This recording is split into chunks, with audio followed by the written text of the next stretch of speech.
U-Amose wesithathu.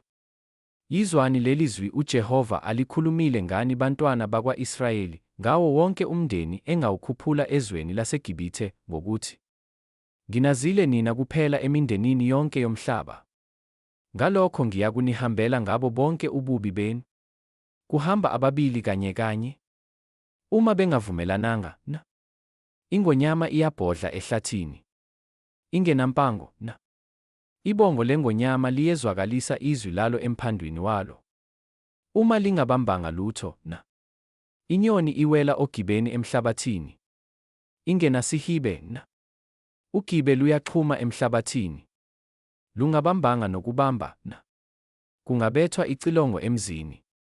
Bangesabi abantu, umuzi ungehlelwa ngokubi. Engakwenzanga uJehova, ngokuba iNkosi uJehova ayenzi lutho. Ingayambulanga imfihlakalo yayo ezingcekwini zayo abaprofethi.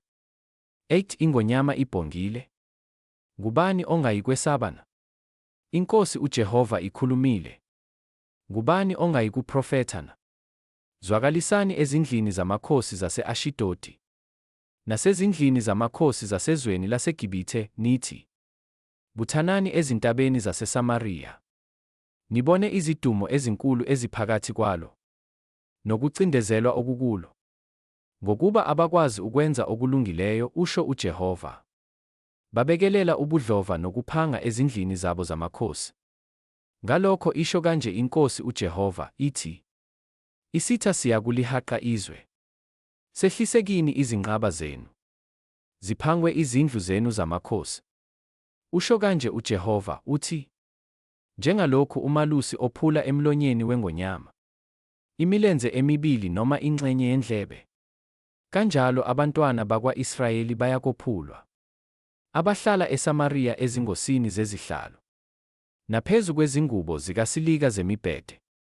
Yizwani, nifakaze ngendlu kaJakobe, isho iNkosi uJehova, uNkulunkulu Sebawothi. Ngokuba mhla ngiyakumhambela u-Israyeli ngeziphambeko zakhe, ngiyakuhambela nama-althare asebethele. Kunqunywe izimpondo ze-althare ziwe phansi. Ngiyakushaya indlu yasebusika kanye nendlu yasehlobo. Kuphele izindlu zophondo lwendlovu. Yebo, izindlu eziningi ziyakuphela, usho uJehova.